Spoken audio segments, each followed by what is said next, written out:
Goeienaand, good evening, fellow South Africans and citizens of the world.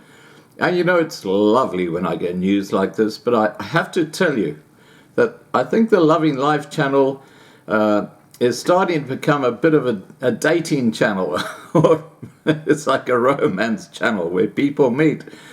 We know about Glenn and Sinette, and everything is going wonderfully well there down in southern New South Wales. And now we have another very long-standing member of the Loving Life channel, Michaela, who's met someone on Loving Life, and that lucky fellow is Joshua. So congrats to the happy couple. And, you know, if there are any more matchmakings happening on Loving Life, please let me know and I'll announce them. Okay, guys? Okay, now let's get back to the more serious news. I've talked about the Diamond Princess and the Grand Princess, which are two separate cruise liners which both went into quarantine with coronavirus just going madly through those ships. There's now a third cruise liner, or it's actually like a smaller one, but it's still a cruise tourist boat, in Egypt, where the same thing has happened. And let me just tell you what it's all about. And the reason I'm giving you these examples, guys, is because this is what's going to happen in the townships in South Africa.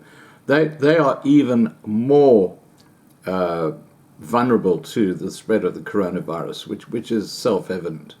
But I'll just read to you what happened here with this new cruise ship. A cruise ship on Egypt's Nile River with over 150 tourists and local crew was in quarantine on Saturday in the southern city of Luxor, as 45 people on board tested positive for the new coronavirus, authorities said. 45 people. A Taiwanese-American tourist who had previously been on the same ship tested positive when she returned to Taiwan. The World Health Organization informed Egyptian authorities, who then tested everyone on the ship. Health authorities first found that a dozen of the ship's Egyptian crew members had contracted the fast-spreading virus and said they did not show symptoms, according to a joint statement from Egypt's health ministry and the World Health Organization on Friday. The statement said the 12 would be transferred to isolation in a hospital on Egypt's north coast. The passengers, who include American, French and other nationalities, and the remaining crew remained quarantined on the ship awaiting further test results.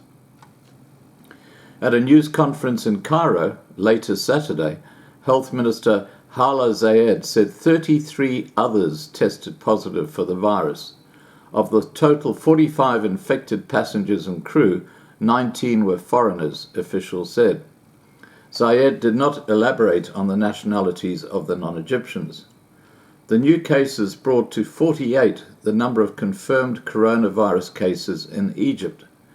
Amonia Salah, who works as a chef on the ship, told the Associated Press that the crew received an inquiry from the health ministry about the crew members showing flu-like symptoms. Some of us were sick, some with fever, he said. The 12 infected crew were isolated on the third floor of the vessel away from the tourists, including 2 children, the 30-year-old chef said. The tourists then waited for test results. The cruise started in Luxor, about 655 kilometers south of Cairo, on Sunday. The vessel, which includes 60 rooms, made 3 stops before reaching its destination at Aswan. On the return trip, there were 3 more stops, Salah said, potentially expanding the number of people in Egypt exposed to the virus. It's still unclear how many people came in contact with the group in the infected ship, said a senior police officer in Luxor. Cruise ships on the Nile often dock side by side, with passengers getting on and off by walking through several other vessels. The officer spoke on condition of anonymity because he wasn't authorized to talk to reporters. Egyptian authorities have been tight-lipped about the virus outbreak, previously reporting only 3 confirmed cases, even as the wider Mideast now has over 6,000 confirmed cases. In hard-hit Iran, meanwhile, the health ministry said Saturday that 21 more people had died from the virus, bringing the death toll to 145. More than 1,000 new infections were also confirmed overnight, bringing the total to 5,823 nationwide. Among the dead was Fatima Rahaba, a 55-year-old newly elected lawmaker who passed away in Tehran, the state-run IRNA news agency reported on Saturday. She had been elected to the next parliament that begins work in May. Earlier this week, Iranian lawmaker Abdulreza Mezri told state television that 23 members in the current parliament in Iran had the coronavirus and urged all lawmakers to avoid the public. Tehran's Mosques Authority banned any collective prayer and religious ceremonies in Tehran mosques starting Saturday. They'll still remain open for individual prayers. So, it's spreading. That's the message. It's just spreading. All right, guys, please remember to subscribe to be kept informed. Ring the bell for the updates. Please like this video. Please share this video. And above all, please stay safe. And once again, congrats to Michaela and to Joshua.